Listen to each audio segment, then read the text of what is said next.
네, 안녕하세요. 주식은 역시 기리기리세 기리십니다. 안녕하세요, 기리분들. 자, 오늘 증시도 조금은 어둑어둑합니다. 어떠한 뉴스가 있는지 빠르게 보고 끝내보도록 할게요. 첫 번째, 미국 증시는 악재도 호재로 만들 만큼 좋은 흐름을 나타내고 있다고 합니다. 그런데 우리나라는 지금 현재 반대라고 볼 수 있겠네요. 그리고 두 번째, SK이노베이션 전고체 배터리에 투자를 한다고 합니다. 세 번째, 이번 주 카카오페이 청약이 끝났는데 그 다음 공모주가 뭐가 있는지 빠르게 보도록 할게요. 마지막으로 페이스북 이름을 바꾼다고 하는데 그 이름이 바로 메타라고 합니다. 메타버스의 선두주자로 나가겠다, 이러한 야망이 보이는 이름입니다. 매일매일 주린을 위한 경제뉴스 10분 정리. 오늘은 21년 10월 29일 금요일입니다. 자, 한 주의 마지막이고 그리고 10월의 마지막입니다. 이번 한 달도 저 기ril과 함께 열심히 공부해주셔서 진심으로 감사드리고 다음 달에도 조금 더 파이팅 있게, 그 다음에 조금 더 유익하게 영상을 만들어 보도록 하겠습니다. 같이 공부하시죠. 렛츠 기릿!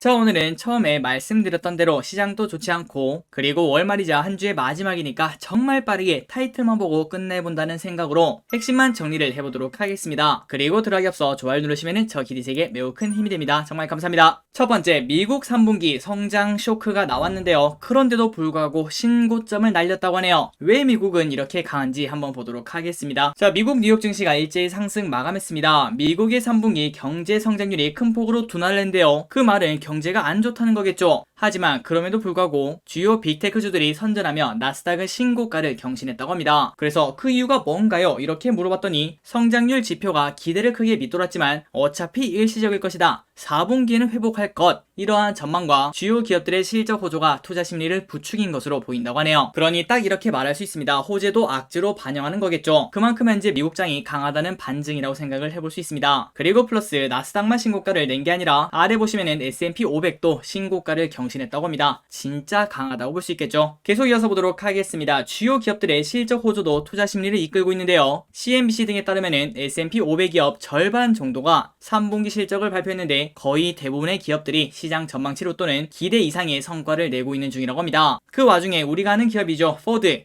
이 포드가 블록버스터급 실적을 발표한 뒤 주가가 8.7%나 뛰었다고 하네요. 그러니 실적 시즌이다 보니까 실적이 잘 나오는 걸 엄청나게 큰 호재로 받아들이는 걸 확인할 수 있죠. 자, 우리나라도 지금 현재 3분기 실적이 슬금슬금 나오고 있는데 아직까지는 우리나라는 이런 현상은 나타나지 않는 것 같습니다. 어떻게 보면 호재도 악재로 반응하는 그러한 나쁜 장이라고 볼 수 있겠죠. 하지만 이러한 상황이 계속 지속되지는 않을 겁니다. 언젠가는 또 바뀌겠죠. 그때까지 결국 또 우리는 열심히 버틸 수밖에 없을 것 같습니다. 자, 기분들 오늘 장이 매우 나빴습니다. 그래서 많은 기리분들이 지금 현재 기분이 조금 안 좋으실 것 같은데, 하지만 또 주말 아니겠습니까? 그러니까 와, 이렇게 쉬어야 되나 싶을 정도로 푹 쉬시면서, 그리고 기리분들이 좋아하시는 취미생활을 하시면서 10월달은 잊으시고요. 그리고 이제 오는 11월달을 또다시 준비하시면 될 것 같습니다.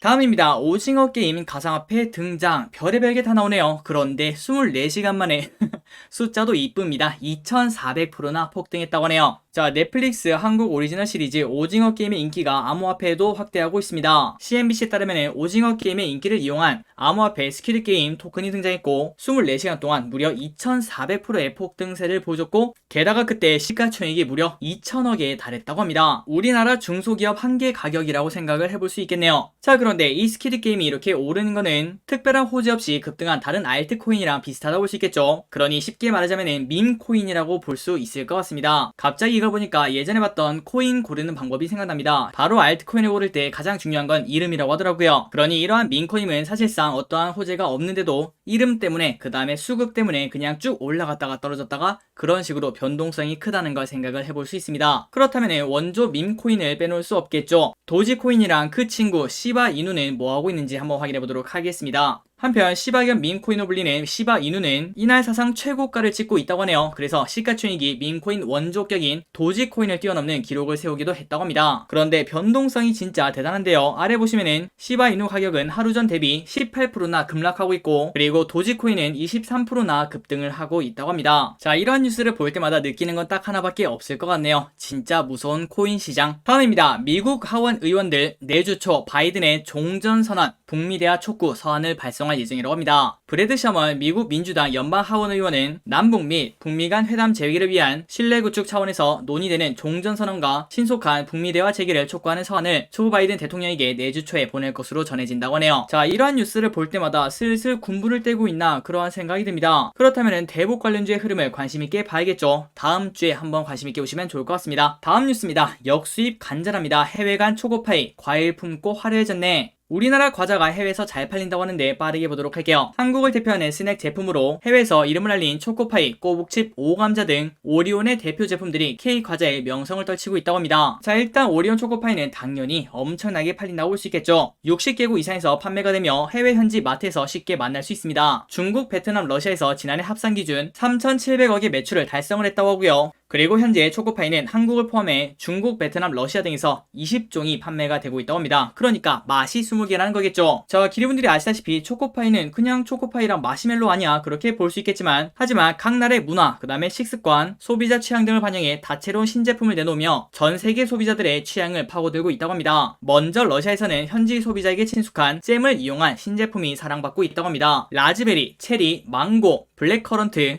애플 시나몬, 크랜베리 이러한 초코파이를 현재 내놓고 있다고 합니다. 그리고 중국에서는 식감을 바꾼 찰 초코파이를 만들었다고 합니다. 제가 개인적으로 찰떡파이 그런 걸 좋아하는데요. 이것도 맛있지 않을까 이렇게 생각해볼 수 있겠네요. 그리고 화이트 초콜릿을 도입한 화이트 딸기를 선보이며 시장 점유율을 높이고 있다고 하네요. 그 결과 오리온 초코파이는 중국에서 국내 제과 브랜드 중 유일하게 5년 연속으로 중국 브랜드 파워지수 파이 부분 1위에 등극을 했다고 합니다. 그리고 꼬북칩 해외에서 많이 팔린다는 거 알고 계실 거예요. 자, 이 꼬북칩도 글로벌 브랜드로 성장시켜 나가고 있는데요. 중국에서는 18년부터 콘스프 맛, 마라새우 맛, 초코추러스 맛을 현지 생산하고 판매 중이라고 합니다. 그래서 현재 꼬북칩의 누적 매출액은 3천억에 달한다고 합니다. 자, 가면 갈수록 K팝 그리고 K미디어 때문에 한국 제품들이 많이 팔린다고 생각을 해볼 수 있겠죠. 그리고 가장 친숙하게 다가가는 게 바로 음식이라고 생각을 해볼 수 있을 것 같습니다. 그러한 의미에서 이러한 음식료주 같은 경우는 충분히 공부해볼 필요가 있지 않나 이러한 생각을 해봅니다. 다음입니다. SK이노베이션 전고체 배터리 투자 본격화. SK이노베이션이 꿈의 배터리로 불리는 전고체 배터리 개발에 본격적으로 뛰어듭니다. 어떻게 뛰어드는가 그걸 봤더니 SK이노베이션은 전고체 배터리 기술 선도 기업인 미국 솔리드파워에 352억 원을 투자하고 공동으로 차세대 전고체 배터리를 개발, 생산하는 협약을 28일 체결했다고 밝혔다고 합니다. 자, 아마도 많은 분들이 아실 것 같은데요. 그런데 설명을 한번 해보도록 하겠습니다. 전고체 배터리가 무엇인가? 일단 이름에서 바로 느낌이 오죠. 고체입니다. 고체. 그 말은 지금 현재 쓰는 배터리는 액체가 들어있다는 소리겠죠. 자, 그걸 생각하고 내용을 보면 깔끔하게 이해가 가실 겁니다. 현재 주류로 사용하고 있는 리튬 이온 배터리가 있는데 여기에는 액체 전해질이 들어갑니다. 그런데 이 액체 전해질을 대신 고체로 바꾼 게 전고체 배터리라고 볼 수 있다는 거겠죠. 그렇다면 이걸 굳이 바꿔야 되는 이유가 무엇인가 그걸 봤더니 우리가 지금 딱 생각을 해봐도 액체는 뭔가 좀 위험합니다. 온도 변화나 외부 충격에 민감한 액체 전해질 대신 고체 전해질을 쓰면은 화재 및 폭발 위험이 크게 줄어든다고 하네요. 그리고 또한 안정성이 높아지면은 안전용 부품을 뺄 수 있기 때문에 배터리 팩의 무게와 부피를 줄일 수 있어 부피당 에너지 밀도가 조금 더 높아진다고 합니다. 그래서 이걸 쓰면은 지금 현재는 서울에서 부산까지 편도밖에 안 되는데요. 그런데 왕복 주행을 가능하게 만들어주는 게 바로 전고체 배터리라고 합니다. 자, 그렇다면 이 좋은 걸 왜 안 만들고 있을까요? 당연히 아직까지는 개발 초기라서 그렇습니다. 그런데 여기서 솔리드파워, 방금 전에 같이 협약을 했던 기업이죠. 이 시장에서 선도적인 업체로 꼽힌다고 하네요. 그래서 아마도 국내 배터리 업계 및 완성차 업계는 전고체 배터리 탑재 차량의 양산 시점을 25년에서 30년으로 잡고 있는 중이라고 합니다. 그렇기 때문에 아직까지는 조금 남았다고 볼 수 있는데, 하지만 우리가 이걸 보고 딱 한 가지는 생각을 해볼 수 있을 것 같아요. 우리가 지금 2차 전지에 투자를 하고 있는데 액체 전해질에 관련된 기업들은 한 가지 숙제가 있다고 볼 수 있겠죠. 나중에는 그 모든 게 고체로 바뀐다고 생각을 해볼 수 있습니다. 그렇기 때문에 거기에 대한 대비가 확실히 되어 있는지 이런 것들을 한번 꼼꼼하게 따져볼 필요가 있겠네요.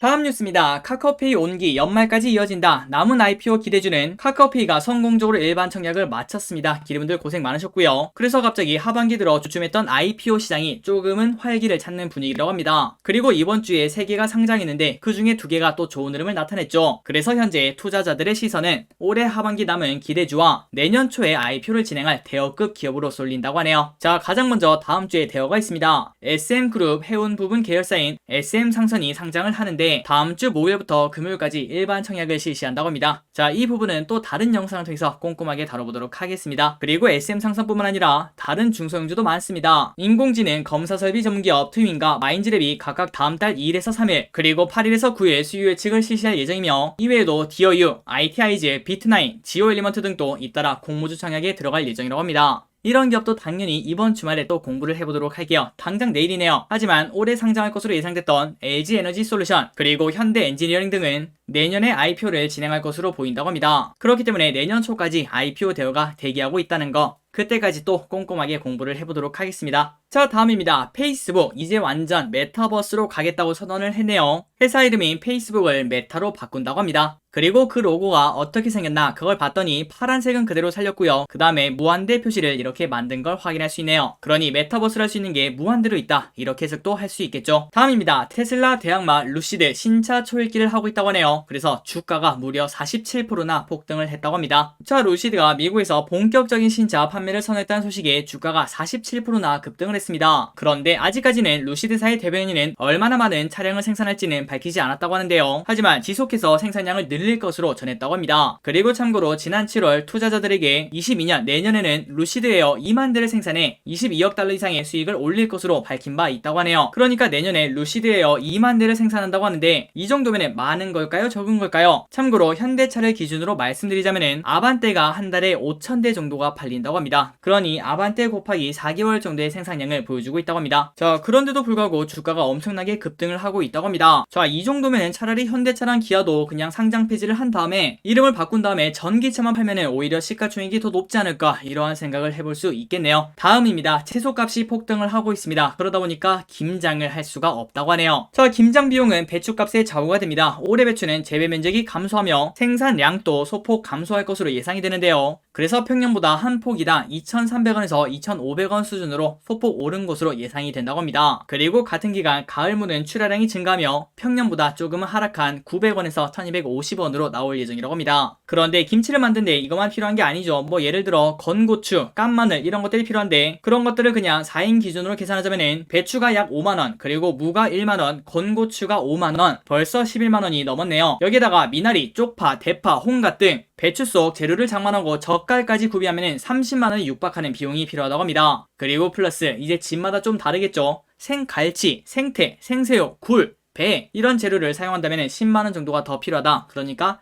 40만원이 넘는 비용을 써야 김치를 만들 수 있다는 거겠죠. 물론 인건비는 따로입니다. 자, 그러다 보니까 일찌감치 포장김치를 구매로 마음을 돌린 소비자들이 늘고 있다고 합니다. 비싼 재료값 걱정은 물론 고된 노동력도 소비하지 않아도 돼 인건비를 따지면 김치 구매가 훨씬 합리적이기 때문이죠. 그리고 예전에는 포장김치가 비싸다 이러한 인식이 많았는데 하지만 요즘은 많이 싸졌다고 합니다. 그렇기 때문에 아마 올해는 김치 판매량이 조금 늘어나지 않겠나. 그렇다면 김치 관련주 어떤 게 있는지 공부를 해봐야 될 것 같습니다. 일단 바로 떠오르는 건 종갓집이 대상을 빼놓을 수 없을 것 같습니다. 다음 뉴스입니다. 아마 많은 기류분들이 얀센을 맞았으리라 생각이 됩니다. 그런데 한 방에 끝난다고 했는데 한 번 더 맞으라고 하네요. 자, 남성 A씨는 질병관리청으로부터 휴대폰 문자 메시지를 받고 고민이 생겼습니다. 얀센 백신 접종자로 부스터샷 대상이라며 당장 오늘부터 사전 예약을 하라고 했다고 하네요. 지난번에 조금 아픈 기억이 있었기 때문에 현재 고민이 된다고 합니다. 자, 아마도 많은 기류분들이 고민이 되실 것 같습니다. 참고로 국내 얀센 백신 접종자는 약 143만 명으로 돌파 감염 추정 사례는 약 3,800명으로 추정이 된다고 하네요.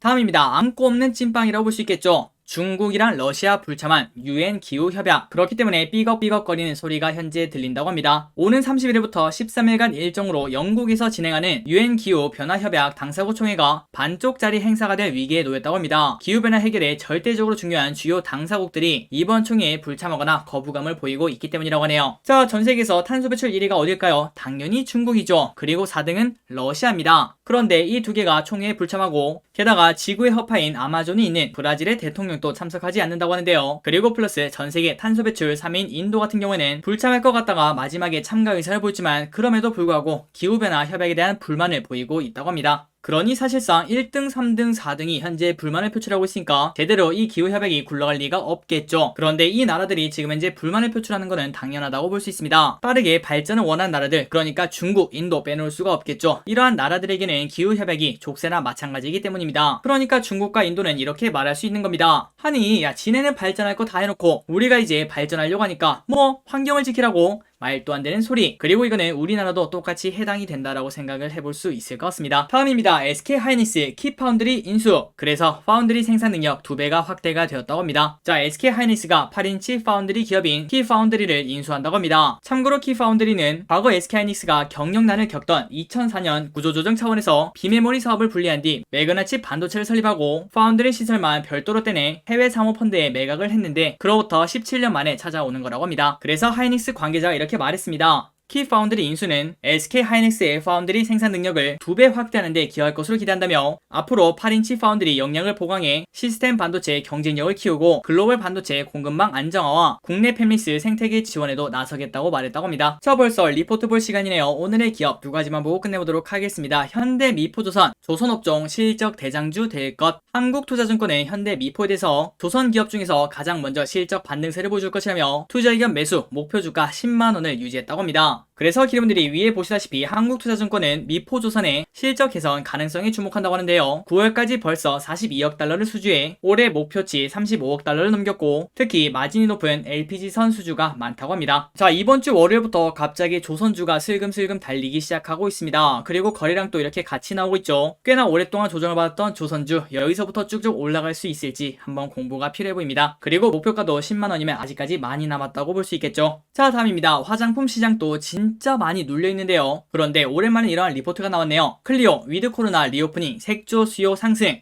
실적 기대. 유안타증권은 클리오가 시장 기대치에 부합하는 3분기 실적을 시현했다고 평가했습니다. 점진적인 사회적 거리두기 완화 추세로 국내외에서 고성장이 이루어지고 있기 때문에 4분기도 기대할 수 있다고 하네요. 그래서 투자 의견 매수 목표 주가 35,000원을 유지를 했다고 합니다. 참고로 지금 현재 클리오는 22,500원이라고 하네요. 자, 클리오 오늘 살짝 올랐다가 윗꼬리를 달고 떨어졌네요. 그만큼 시장이 조금 좋지 않죠. 그런데 이 기업도 마찬가지로 월요일날 갑자기 좋은 흐름을 나타냈습니다. 과연 조선주 그리고 화장품 이번 주를 시작으로 갈수록 올라갈 수 있을지 꼼꼼하게 따져볼 필요가 있어 보입니다. 자, 오늘 경제뉴스는 여기까지 하도록 하겠습니다. 오늘 또 이렇게 같이 공부해주셔서 진심으로 감사드리고 다음주 그리고 다음 달에는 더 재밌고 더 유익한 그러한 영상으로 돌아오도록 하겠습니다. 지금까지 기리셨습니다. 빠이요.